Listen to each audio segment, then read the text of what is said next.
Qual o maior entrave, assim, para alguém pensar num carro elétrico hoje? Se a gente sair perguntando por aí, olha, muita gente ainda vai dizer que é o tempo de recarga, né? Aquela parada obrigatória que pode complicar uma viagem, o dia a dia mesmo. Mas e se essa parada fosse muito, muito mais curta? Tipo, quase um café rápido. Hoje a gente vai mergulhar fundo numa tecnologia que promete isso aí. E vem de uma empresa que já é, assim, referência em performance elétrica, a Rimac. É verdade.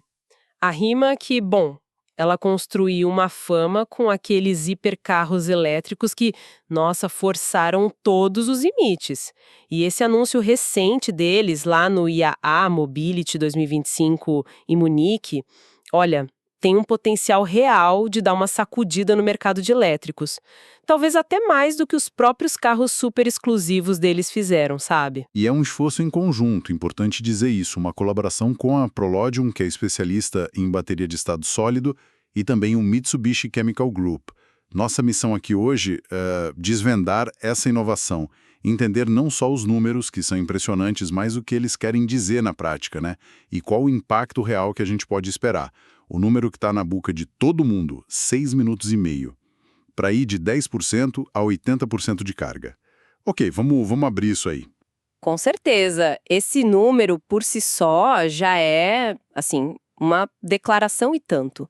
A gente está falando de uma bateria com tecnologia de estado sólido e essa velocidade de recarga é o grande atrativo. É uma promessa bem ousada, né? De atacar uma das maiores barreiras, tanto prática quanto, sei lá, psicológica, para a adoção em massa dos elétricos. Vamos colocar em perspectiva para entender o tamanho do salto, 6,5 minutos. A bateria atual da Rimac, que já é considerada de ponta, leva 16,2 minutos para uma recarga parecida. Eles falam de 0 a 80%, mas a comparação ainda vale. Quer dizer, é quase 3 vezes mais rápido. Isso muda completamente a dinâmica de uso, não é?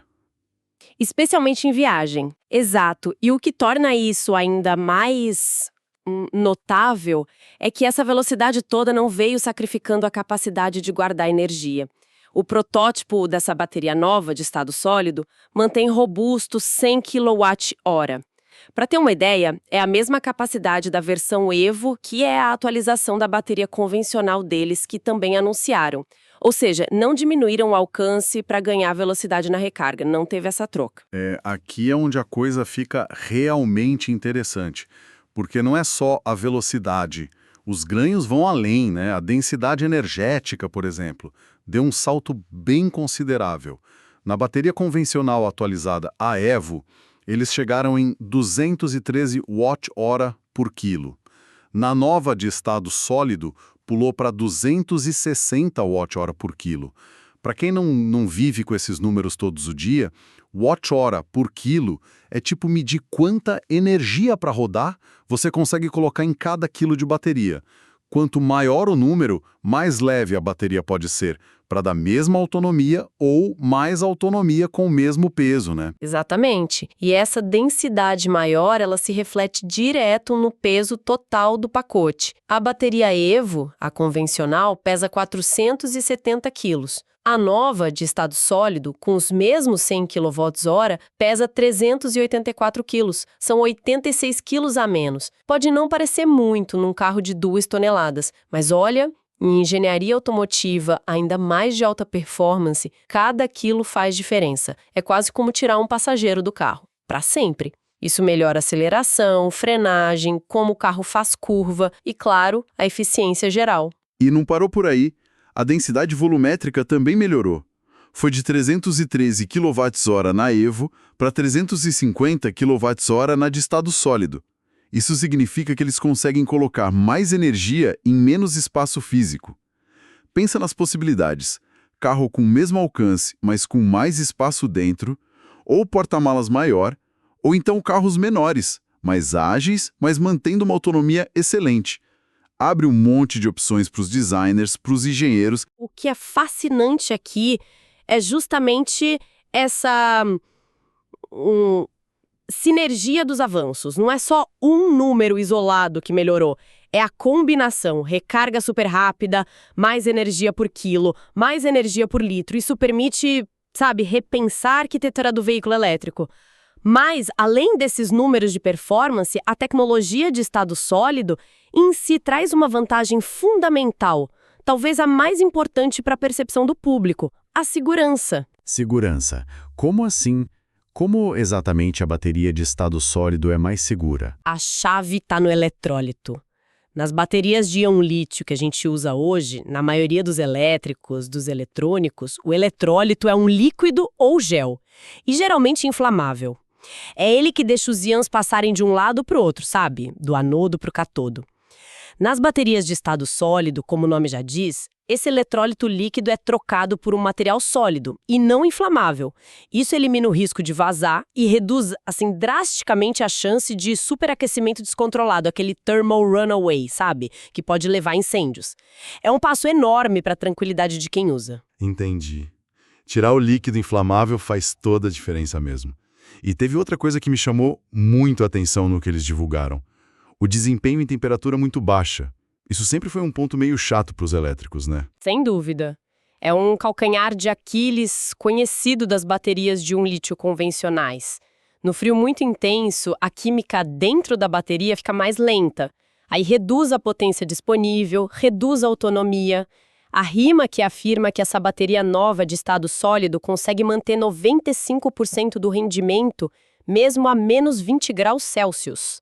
Menos 20 graus Celsius, isso é impressionante. Manter quase toda a capacidade de entregar energia e de aceitar carga num frio extremo é um diferencial, nossa, enorme para a usabilidade dos elétricos em países com inverno pesado, por exemplo. Torna o carro elétrico uma opção viável o ano todo, em qualquer clima. E para fechar o quadro da bateria, eles também mexeram na parte de gerenciamento de energia. A faixa de tensão de operação ficou maior, entre 540 e 907 volts. E a potência de saída pode chegar a 850 kW. Isso é um pouco acima dos 824 kW do sistema atual deles, que já é, assim, absurdo. O que essa voltagem mais alta e essa potência significam na prática? Olha, uma faixa de tensão mais ampla dá mais flexibilidade para o sistema de gerenciamento da bateria, o BMS, otimizar a eficiência e a performance em diferentes situações de uso. A tensão mais alta, principalmente acima dos 800 volts, permite usar correntes mais baixas para a mesma potência. Isso pode reduzir perdas de energia nos cabos, nos componentes e potencialmente acelerar ainda mais a recarga naqueles carregadores ultra rápidos que suportam essa voltagem. Já a potência de saída de 850 kW, isso dá quase 1.140 cavalos, se traduz direto em capacidade de aceleração e desempenho sustentado. Para um hipercarro da Rimac, isso é claro, essencial. Mas, pensando mais para frente, essa capacidade de entregar e receber muita potência rápido é fundamental para a experiência da recarga, de 6,5 minutos, e também para sistemas de regeneração de energia mais eficientes. Faz sentido, a bateria é claramente a estrela aqui, mas a Rimac não ficou só nela. Eles trouxeram novidades importantes também nos motores elétricos, certo? Sim. Apresentaram uma nova família de motores, que chamaram de Sinteg, com os modelos Sinteg 300 e Sinteg 550. O lema aqui parece ser densidade de potência e compactação. Eles querem tirar o máximo de força do menor espaço e peso possíveis. E quando eles falam em densidade, os números realmente impressionam. Esses motores podem chegar a rotações de até 25.000 RPM. 25.000 rotações por minuto. Isso é bem mais alto que a maioria dos motores elétricos de alta performance hoje, que geralmente ficam ali nos 15.000, talvez 20.000 RPM. Como eles conseguem isso? A chave, segundo eles, está num design de rotor que eles patentearam. É mais leve e mais robusto. Isso permite essas velocidades de giro extremas sem ferrar com a durabilidade, sabe? Essa capacidade de girar tão rápido é o que permite que eles entreguem muita potência num motor fisicamente pequeno. É uma questão de engenharia mecânica e de materiais bem avançada mesmo. E essa combinação de alta rotação e design Resulta em que tipo de performance, assim, na prática? Os números são fortes. O Syntec 300, que é o menorzinho, pode variar de 150 a 360 kW de potência. Isso é algo entre 204 e 490 cavalos e gerar um torque na roda que impressiona, entre 2.500 e 6.250 Nm. Já o Syntec 550, nossa, é um monstro. Entrega 550 kW, que dá uns 750 cavalos, e um pico de torque de 11.000 newtons. 11.000! Para ter uma ideia, o torque de um motor de caminhão pesado raramente passa de 3.000 newtons. Claro que aqui a gente está falando de torque na roda, já multiplicado pela transmissão, mas ainda assim são números gigantescos. E eles são compactos mesmo. A comparação que usaram foi tipo uma mala de mão. Isso é real. Aparentemente sim, se a gente conecta isso tudo, né, a estratégia fica clara. Baterias mais leves, mais densas em energia e volume, e agora motores super potentes, mas também muito compactos e leves. Isso é o sonho de qualquer engenheiro automotivo, né? Abre um leque de possibilidades. Podem otimizar a distribuição de peso para melhorar a dinâmica do carro, liberar espaço na cabine, no porta-malas, ou até usar múltiplos motores de forma mais eficiente em plataformas totalmente novas. Não é só melhorar os números, é habilitar novas formas de projetar e construir carros elétricos. E para comandar toda essa tecnologia, baterias de alta performance, motores de altíssima rotação, imagino que o cérebro do carro também precise evoluir junto. Falar alguma coisa das unidades de controle eletrônico, as ECUs? Falaram sim, e é uma peça fundamental nesse quebra-cabeça todo. Especialmente agora, na era dos veículos definidos por software, os SDVs, né? Software Defined Vehicles. Eles desenvolveram novas centralinas que usam processadores bem mais potentes, como os S32E2 e NXP. São chips projetados especificamente para aplicações automotivas que precisam de processamento em tempo real, alta capacidade de cálculo. Veículos definidos por software. O que isso significa, assim, na prática para quem dirige o carro? Significa que muitas das características das funções do carro são controladas e podem ser atualizadas por software, de um jeito muito mais flexível do que com o hardware dedicado de antigamente. Com processadores mais poderosos, essas novas ECUs conseguem gerenciar não só o motor e a bateria com mais precisão, mas também integrar e otimizar sistemas complexos, tipo controle de tração vetorial, suspensão adaptativa, aerodinâmica ativa, regeneração de energia avançada, até recursos de assistência ao condutor. Permite colocar algoritmos muito mais sofisticados que podem, por exemplo, ajustar o comportamento do carro em tempo real, baseado no estilo de dirigir ou nas condições da pista. E, claro, abre a porta para atualizações remotas, né, over the air, que podem melhorar o desempenho, a eficiência ou adicionar funções novas ao carro com o tempo. É preparar o carro para ser mais inteligente, mais adaptável, mais conectado. Ok, a tecnologia é impressionante em todas as frentes.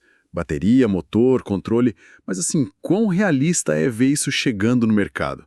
Fim de 2027 para a bateria de estado sólido, Next Gen, como eles chamam, parece um prazo ambicioso para algo tão novo. Quais podem ser os obstáculos? É que apresentou um cronograma meio faseado. Primeiro, na segunda metade de 2026, deve chegar a bateria EVO, aquela versão atualizada da convencional, com 100 kWh, 213 Wh/kg e a recarga de 0 a 80% em uns 16 minutos. Junto com ela, também em 2026, vem as soluções modulares para híbridos, com capacidades menores de 1 a 17 kW e aquela arquitetura Cell-to-Pack. Aliás, essa arquitetura, vale explicar rapidinho. Ela elimina os módulos intermediários, onde as células da bateria normalmente ficam agrupadas, conecta as células direto na estrutura do pacote final. Pensa como tirar várias caixinhas de dentro de uma caixa maior para guardar as coisas direto na caixa grande, economiza espaço, peso, simplifica a montagem. Entendido sobre a EVO e os híbridos. Mas e a estrela do show? A Next Gen de estado sólido. Fim de 2027. Quais os desafios para cumprir essa data? A bateria de estado sólido, Next Gen, com a recarga de 6,5 minutos e a densidade de 260 Wh/kWh, está de fato programada para o fim de 2027. Os desafios, olha, são significativos. Produzir bateria de estado sólido em larga escala, com custo competitivo, garantindo a durabilidade, a confiabilidade que o mundo automotivo exige, isso ainda é um baita obstáculo tecnológico para toda a indústria. A Rimac e a Prologion parecem confiantes, mas, gargalos na cadeia de suprimentos de materiais específicos, desafios no processo de fabricação em volume, ou a necessidade de garantir muitos ciclos de vida sob uso intenso, são fatores que podem impactar o cronograma. É uma corrida tecnológica global, e cumprir essa meta em 2027 seria um feito e tanto. Considerando essas datas, mesmo com os desafios, o impacto inicial deve ser mais restrito, imagino eu, primeiro nos hipercarros da própria Rimac, certo? Com certeza. A Rimac Technology, que é a divisão que desenvolve e fornece esses componentes, vai usar essa tecnologia de ponta para reforçar ainda mais a exclusividade e o desempenho dos seus próprios carros. É ali que se justifica o custo inicial mais alto e onde se prova a tecnologia em condições extremas, né? Mas a grande questão que fica é: essa tecnologia tem potencial para sair desse nicho de altíssimo luxo, de performance? Podemos sonhar em ver uma recarga de 6 minutos em carros mais normais no futuro? Essa é a pergunta de milhões, né? E a resposta provavelmente é sim, mas com algumas ressalvas de tempo e custo. A história da indústria automotiva está cheia de exemplos de tecnologias que estrearam em carros de luxo ou esportivos, pensa em freio ABS e controle de estabilidade, e que com o tempo, com a escala de produção, com a redução de custos, acabaram virando padrão em segmentos mais acessíveis. E a própria estrutura da Rimac, com essa divisão tecnológica e as parcerias que já existem, parece que aponta para isso, não? Exatamente. A Rimac não é só uma fabricante de hipercarros. A Rimac Technology tem um modelo de negócios focado em fornecer sistemas de powertrain elétrico, bateria, motor inversor, software para outras montadoras. Eles já têm acordos importantes com gigantes como a BMW, e a Porsche não só é cliente, como também é uma acionista importante do grupo Rimac. Essas parcerias estratégicas são um sinal claro de que o plano é levar essas inovações para um público bem maior. Pode não ser em 2028 que a gente vai ver um carro familiar recarregando em 6 minutos, mas essa tecnologia define um novo padrão, sabe? E acelera o desenvolvimento em toda a indústria. O caminho para a democratização, mesmo que leve alguns anos, está sendo traçado agora. Então, para a gente amarrar aqui nossa análise, o anúncio da Rimac não é só sobre um número, aqueles 6 minutos e meio de recarga. É sobre um pacote de avanços. Uma bateria de estado sólido mais segura, mais densa em energia, mais leve, que funciona bem até no frio extremo. É sobre motores elétricos que giram mais rápido e entregam mais potência em menos espaço. E é sobre um controle eletrônico mais inteligente, mais flexível, preparado para o futuro dos carros definidos por software. É um pacote tecnológico bem coeso e muito ambicioso. Cada peça sozinha já seria um avanço em tanto. Juntas, elas representam um potencial salto de qualidade para o veículo elétrico, atacando de frente algumas das principais barreiras que ainda limitam a adoção mais ampla, né? Tempo de recarga, a ansiedade de autonomia que diminui com a densidade e a recarga rápida, a segurança percebida e a usabilidade em climas diferentes. Fica bem claro como isso pode mudar o jogo.